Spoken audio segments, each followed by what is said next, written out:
Hello everyone, I'm Paris Fox, and I'd like to welcome you to 12 O'Clock High, a podcast on business leadership with Tom Fox, hosted by Richard Lummis. Hello and welcome to another episode of 12 O'Clock High, a podcast about leadership. It's Richard Lummis. I'm here with Tom Fox for another discussion on how we can learn to improve our leadership skills, preferably by looking at others' mistakes as well as some good examples. We try to draw our examples from subjects we find interesting and from a lot of different sources, including history, some fiction, and sometimes business writing, and even movies. Welcome back, Tom. Thank you, Richard. Today we're going to continue our series on the leadership qualities of some of the early presidents of the United States.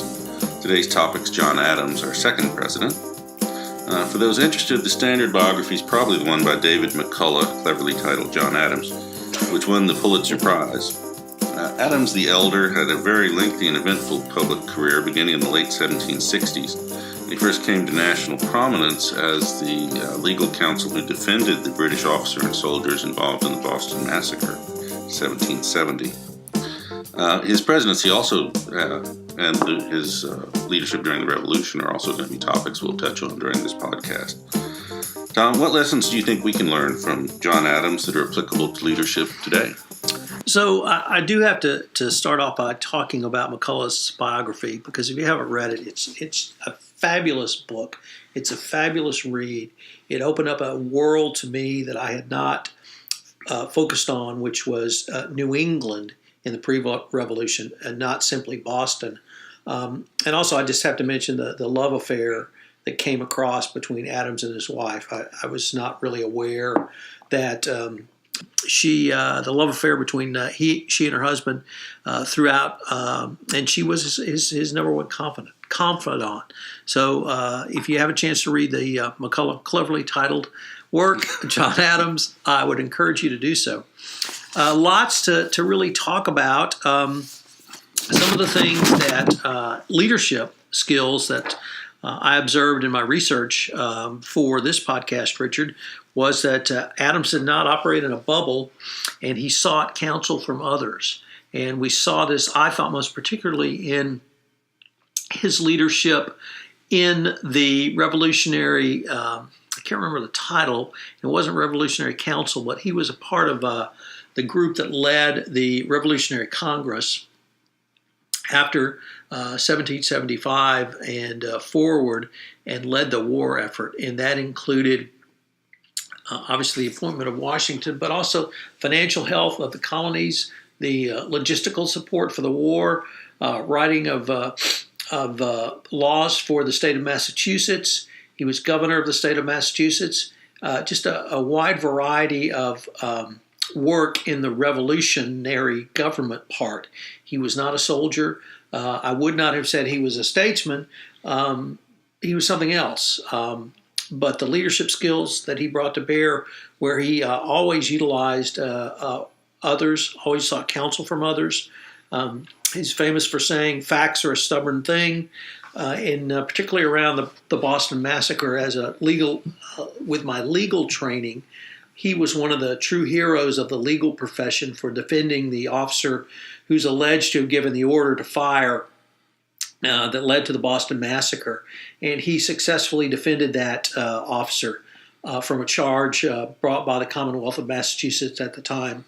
And so it taught us as lawyers that just because the greater populace may want someone hung, literally, doesn't mean a lawyer can't and shouldn't do their job and can do so successfully.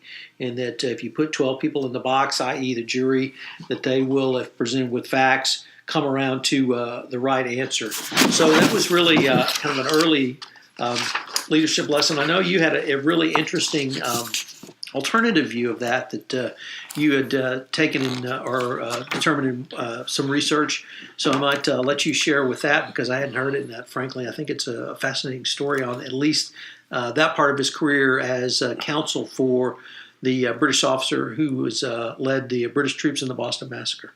He also represented the individual soldiers. There were 8 soldiers, as I recall, and he got 6 of them acquitted, and the other 2 were only found guilty of manslaughter and were branded on their thumbs. And so Adams was absolutely vilified for taking the case in the first place. He feared for his safety. He feared for his wife's safety, not unreasonably, given the climate in Boston at the time. Numerous royal officials had to flee for their lives and had their houses burned and so forth. So personal safety was a real concern, and yet he still took it. And the classic view, which is that of McCullough, is that he did it out of purely disinterested motives and respect for the majesty of the law. The alternative view is that he took it as an attempt to basically cover up the role of the Sons of Liberty in Boston in fomenting the attack of the mob on the soldiers that resulted in the soldiers shooting back. And I think it's more a devil's advocate argument than it is the truth. I think we frequently forget how consumed people at this time were with the concept of personal honor and integrity. And they didn't always live up to it in person, but certainly they held it up as an ideal far more than most of our politicians do today. But he, when describing the mob, he described them as a motley rabble of saucy boys, Negroes and mulattoes, Irish teagues and outlandish jacktars, and fails to mention that such mobs were frequently organized by the Sons of Liberty specifically for the purpose of provoking the British. And he manages to present this as an inevitable occurrence of the British being there in the first place, but he definitely overlooks or downplays the conspiracy to provoke the British in his defense of the soldiers.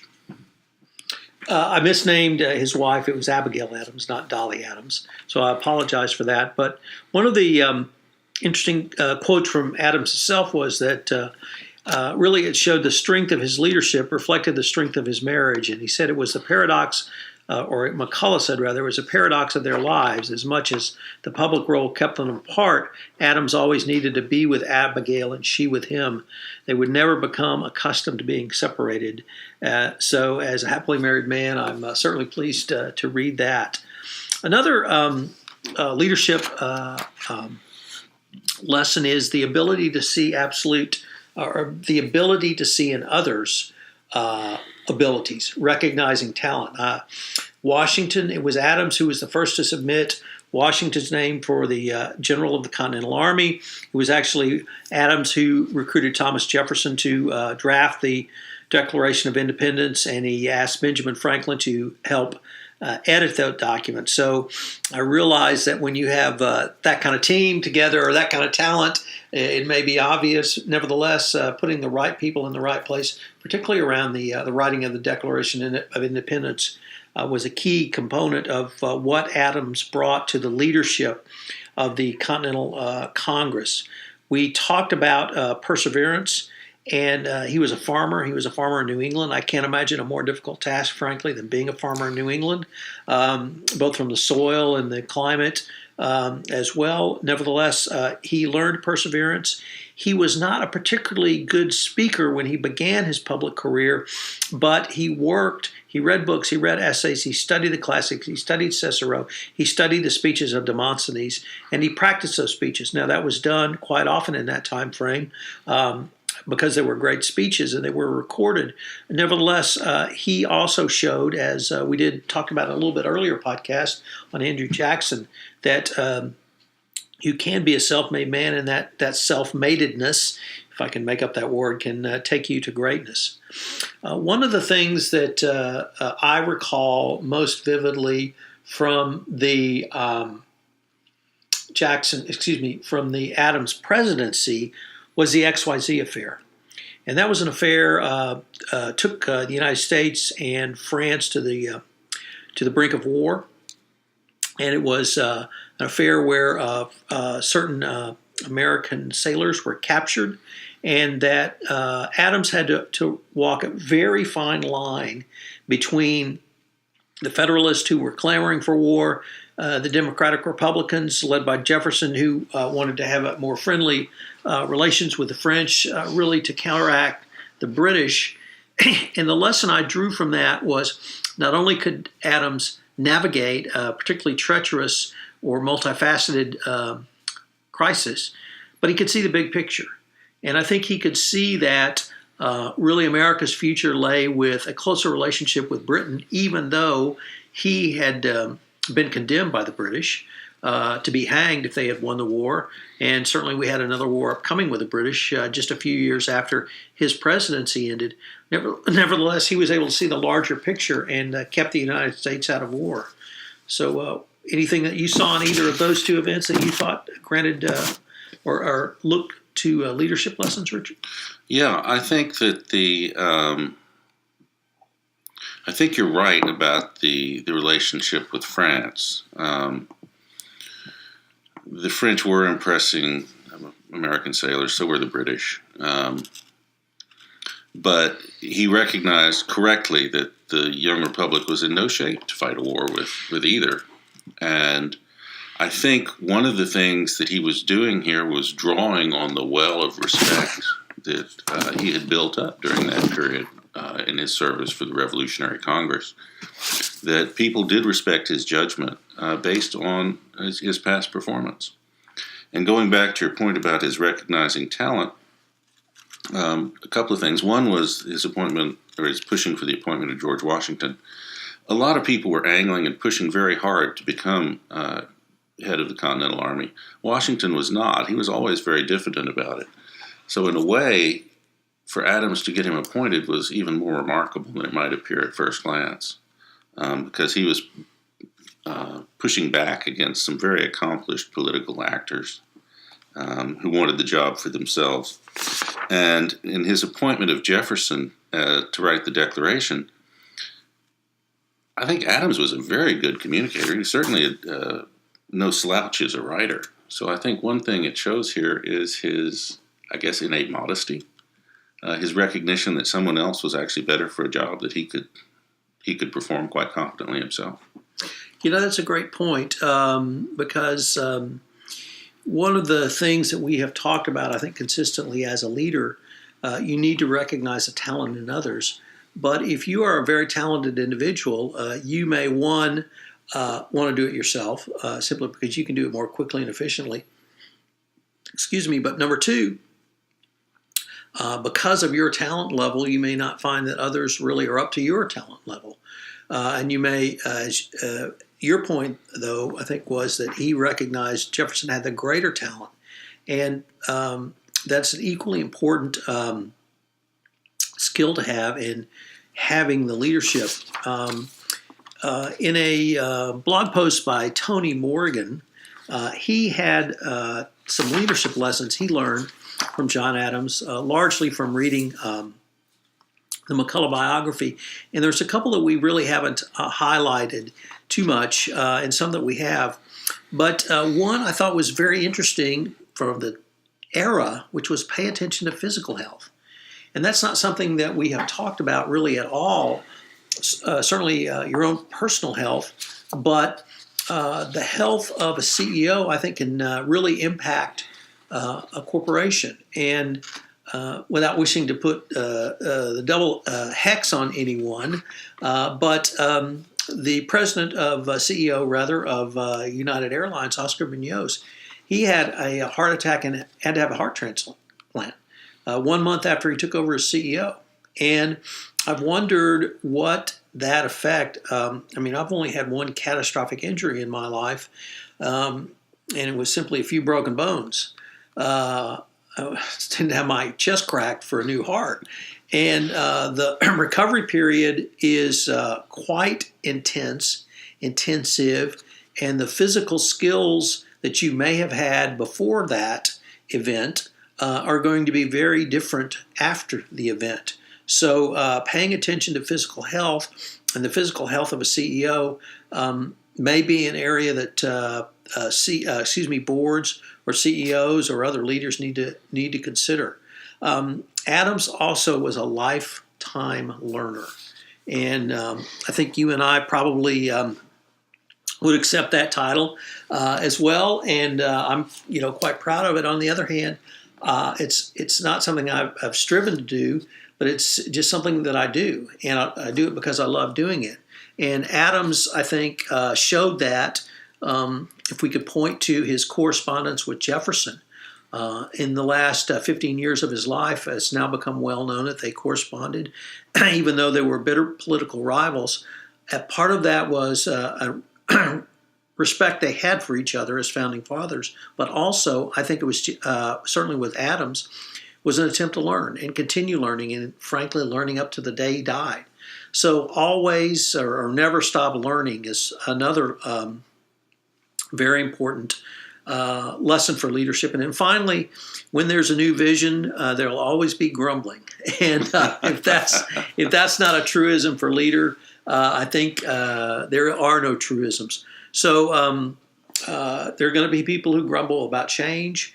And if you have learned and if you have synthesized the information and the facts, and you need to make a change because you have a new vision, persevere with that vision. Well, I think that's a great point. And I think part of the lifetime learning thing takes us back to his character as a self-made man. And he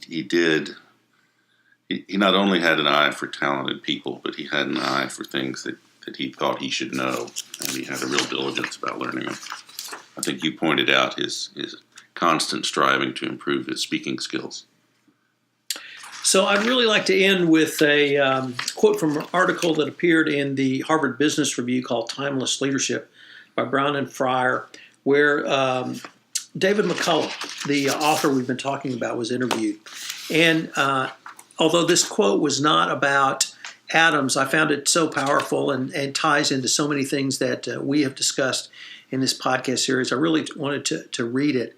And once again, it's David McCullough, the author of John Adams. So the question